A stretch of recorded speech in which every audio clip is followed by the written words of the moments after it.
प्यारे बच्चों, आपके अपने YouTube चैनल मनोहारी मैथ में आपका हार्दिक स्वागत है। कुछ बच्चे ये सजेस्ट किए थे कि सर दो चर वाले रैखिक समीकरण का ग्राफीय निरूपण एक बार और एक एग्जाम्पल से बता दीजिए। तो देखा जाए एक एग्जाम्पल लेकर के कैसे इसका निरूपण करते हैं। मैं समीकरण ले रहा हूं 2x ऋण 3y बराबर 3 और ग्राफ खींचने के लिए हम x का मान y के पदों में ज्ञात करते हैं। यहाँ x बराबर 3 धन 3y बटे 2 हो जाएगा। यहाँ पर y स्वतंत्र चर है और x परतंत्र चर है, तो y के भिन्न भिन्न मान लेकर के x के भिन्न भिन्न प्राप्त करके हम यहाँ a, b और c तीन बिंदु प्राप्त करेंगे। अब सवाल ये है कि यहाँ y का हम कौन कौन सा मान लें। तो y का मान लेने के लिए चूंकि लिखा है स्वतंत्र चर है, वो हम स्वतंत्र हैं, कोई भी मान ले सकते हैं, लेकिन इस बात का ध्यान रखना है कि हम y के वही मान लेंगे जिससे हमको जो बिंदु ए मिलेगा, जो भुज और कोटि प्राप्त होगा, वो हमारे ग्राफ के दायरे में आ जाए, ग्राफ से बाहर न हो, क्योंकि ग्राफ हमारा एक सीमित है। तो यहाँ पर कोई नियम नहीं है। हम धनात्मक मान ले सकते हैं, 0 ले सकते हैं, ऋणात्मक मान ले सकते हैं और प्रत्येक y के संगत हम x का मान प्राप्त करते हैं। मैं यहाँ पर भी स्पष्ट कर देना चाहता हूँ कि y का मान कोई जरूरी नहीं है कि ऐसा लिया जाए जिससे x का मान पूर्णांक में आ जाए। अगर भिन्न में भी आता है, दशमलव में भी आता है, उसका भी प्रेजेंटेशन हम कर देते हैं। तो आइए यहाँ पर y का मान हम लेते हैं। y का मान मान लीजिए कि अगर हम 3 लेते हैं यहाँ, तो 3 तिर्के 9 हो जाएगा, 9 3 12 हो जाएगा, 12 में 2 का भाग देंगे तो 6 आएगा, x बराबर 6 हो गया। अगर y का मान हम यहीं एक ऋणात्मक मान भी ले लेते हैं, मानिए कि ऋण 3 ही ले लेते हैं, ऋण 3 ले लें तो यहाँ पर 3 तिर्के 9 ऋण 9 हो जाएगा, 3 ऋण 9 ऋण 6 होगा, ऋण 6 बटे 2 बराबर ऋण 3 हो जाएगा। y का मान अगर हम ऋण 6 ले लेते हैं, ऋण 6 ले लेंगे तो 6 तिर्के 18 हो जाएगा, 3 ऋण 18 हो जाएगा, ऋण 15 बटे 2 बराबर हो जाएगा ऋण 7.5। ये हमारे 3 बिंदु तैयार हो गए। मैं इस बात का ध्यान नहीं रखा हूं कि पूर्णांक में ही आए, यहाँ पर देख सकते हैं दशमलव भी आ चुका है। अब इसको हम निरूपित करने के लिए हमारे पास बिंदु मिला है, बिंदु ए, जिसका भुज 6 है और कोट 3 है। तो भुज को प्रदर्शित करने के लिए हम x अक्ष पर चलते हैं। अगर भुज धनात्मक है तो मूल बिंदु के दाईं तरफ, अगर भुज ऋणात्मक है तो मूल बिंदु के बाईं तरफ, कोट धनात्मक है तो मूल बिंदु से ऊपर, कोट ऋणात्मक है तो मूल बिंदु के नीचे जाएंगे। अब बिंदु हमको 6 3 है तो 1 2 3 4 5 6 हो गया, और कोट हमारी 3 है, धन 3 है तो ऊपर जाएंगे, 1 2 3 हो जाएगा। और इसके सामने जाकर के यहाँ पर एक हम बिंदु लगा लेंगे जिसका नाम है a, निर्देशांक है 6 3। एक बिंदु हमको मिल गया। दूसरा बिंदु ऋण 3 3 है, तो ऋण 3 ऋण 1 ऋण 2 ऋण 3, कोट के लिए ऋण 3 है तो ऋण 1 ऋण 2 ऋण 3। अब यहाँ पर जब हम आएंगे इसके सामने तो हमको बिंदु मिल जाएगा। ये बिंदु है B, जिसका नाम है ऋण 3 ऋण 3, तृतीय चतुर्थांश में आ जाएगा।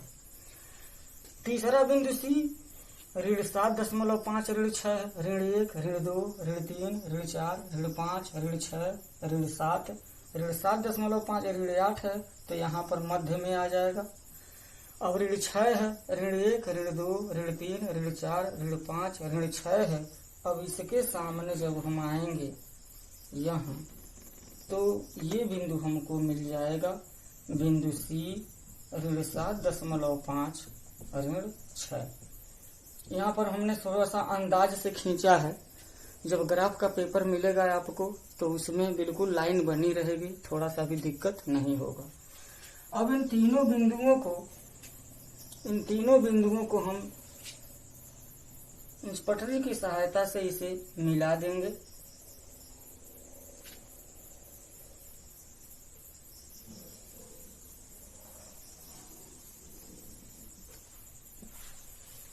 ये हमारा रेखा तैयार हो जाएगा। इस रेखा का नाम है 2x ऋण 3y बराबर 3।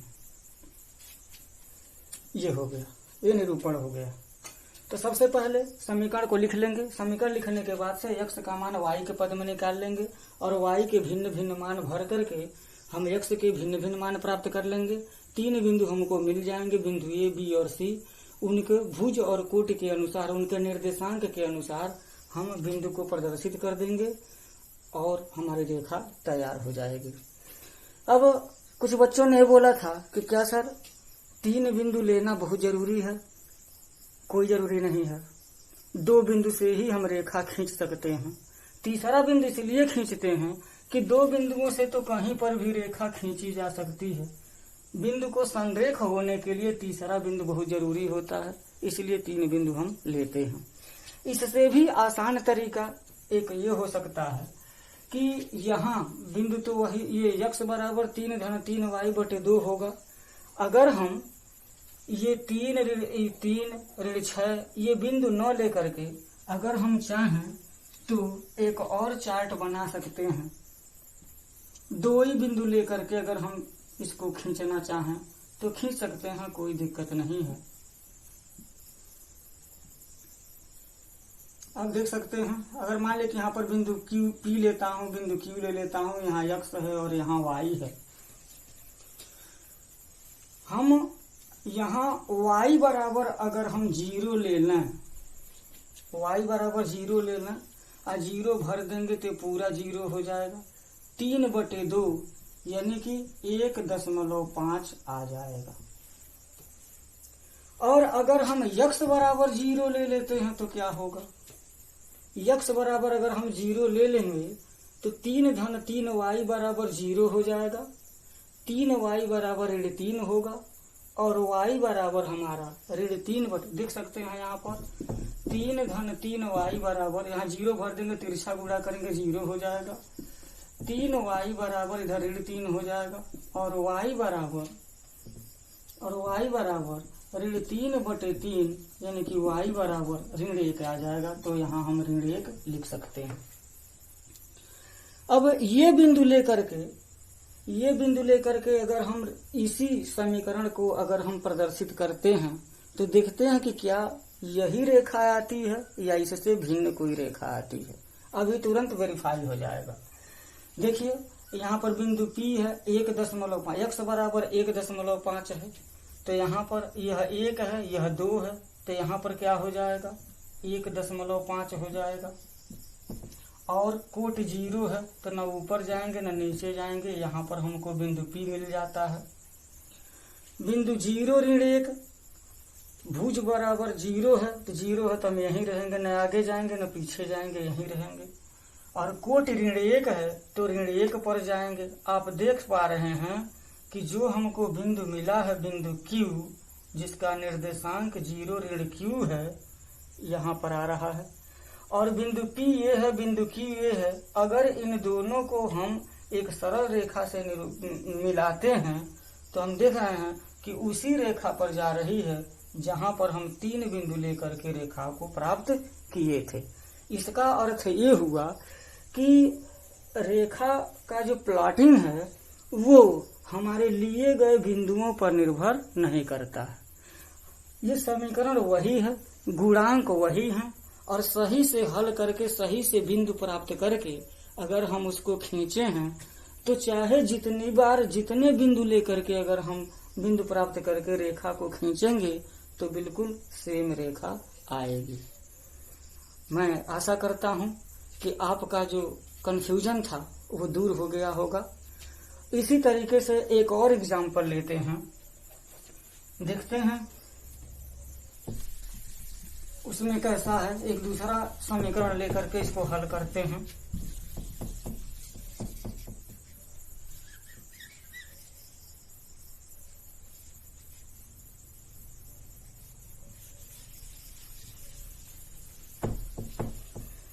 एक दूसरा समीकरण लेते हैं। जैसे मान लीजिए कि एक समीकरण है 2x धन 5y बराबर 12। तो यहां से x बराबर हो जाएगा 12 ऋण 5y पूरे के बटे 2। और वो चार्ट हम बना लेते हैं।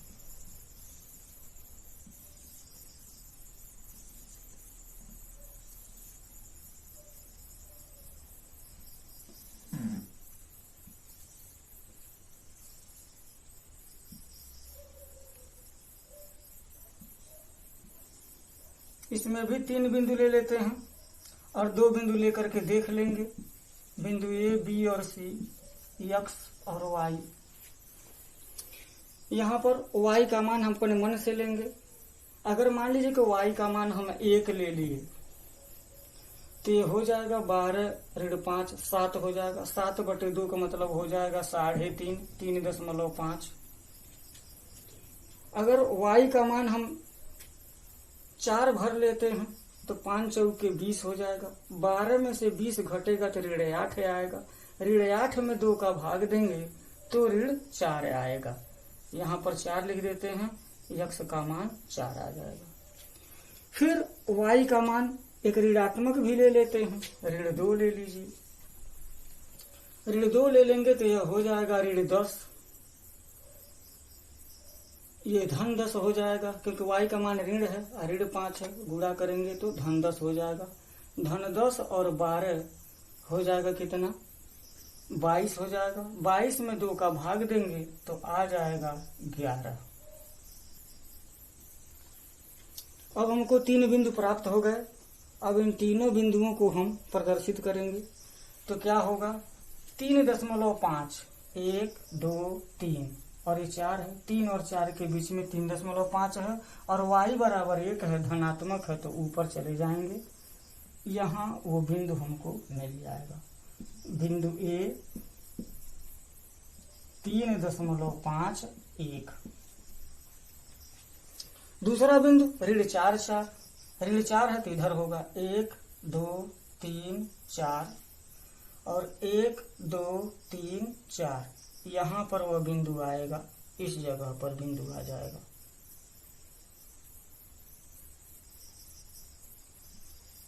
ये बिंदु हमारा आ जाएगा क्या, बिंदु बी।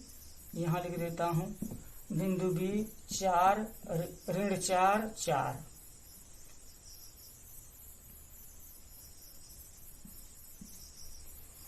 तीसरा बिंदु सी है, 11 ऋण 2 है। 11 कहाँ जाएगा, 1, 2, 3, 4, 5, 6, 7, 8, 9, 10, 11 और आगे जाएगा।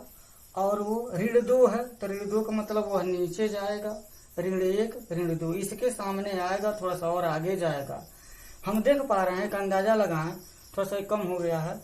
ये बिंदु बी हो गया, बिंदु ए हो गया और उसके आगे जब हम जाएंगे तो हमारे पास जो बिंदु मिलेंगे वो एक सरल रेखा ही मिलेगा।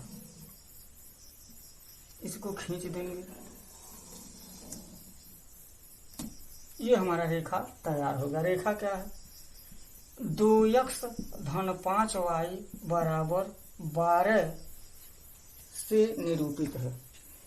अब अगर 2 बिंदु की ही हम बात करते हैं, 2 बिंदु की बात करेंगे तो एक चार्ट बनाते हैं 2 बिंदुओं वाला।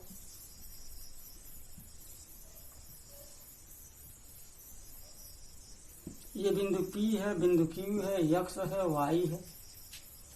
हमें देखना चाहते हैं कि 2 बिंदु लेकर के खींचा जाए तो क्या यही रेखा आती है। y बराबर अगर हम 0 भर दें, y बराबर अगर 0 भर देंगे तो 12/2 हो जाएगा, मतलब हो जाएगा 6। और x बराबर अगर हम 0 भरेंगे x बराबर अगर 0 भर देते हैं तो क्या मिलेगा हमको। x बराबर 0 भरेंगे तो हो जाएगा 12 ऋण 5y बराबर 0 और 5y बराबर 12 हो जाएगा। y बराबर 12/5 हो जाएगा। 12/5 का मतलब 5 दूना 10 और 5 चौके हो जाएगा 20, यानी कि 2.4 आ जाएगा। यहाँ x बराबर 0 भरेंगे तो 12 ऋण 5y बराबर 0 या 5y बराबर 12, y बराबर 12/5 और 12/5 को हम 2.4 कहते हैं। अब इसको दो बिंदु को लेकर के, बिंदु P और Q को लेकर के हम यहाँ पर रेखा प्राप्त करें, देखते हैं।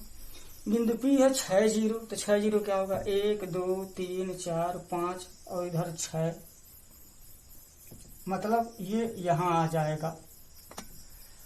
और भुज है 0, कोटि है 2.4, तो भुज 0 है, कोटि 2.4 है, तो 1 और यह 2। अब देखिए यहाँ पर 2 है और 3 है, तो 2 से थोड़ा सा और आगे गया है, निश्चित है कि यह 2.4 ही है। अब 2.4 और यहाँ पर जो बिंदु मिला बिंदु P, इसका नाम है 6 0 और यह बिंदु है Q जिसका नाम है 0 2.4। तो देख रहे हैं कि वो जो बिंदु प्राप्त हुए हैं इसी रेखा पर आए हैं, अगर उनको मिलाएंगे तो सेम रेखा हमको मिलेगी।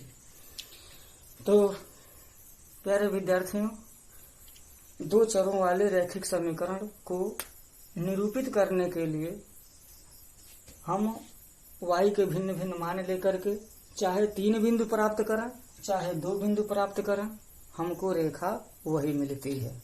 मेरा आशय ये था कि आपको अच्छी तरह से समझ में आ जाए। मैं आशा करता हूं कि आपको पूरी तरह से बात समझ में आ गई होगी। और फिर नेक्स्ट वीडियो में हम लोग अब चलेंगे इबारती सवाल को कैसे समीकरण बनाते हैं, उस पर हम लोग सीखेंगे। धन्यवाद।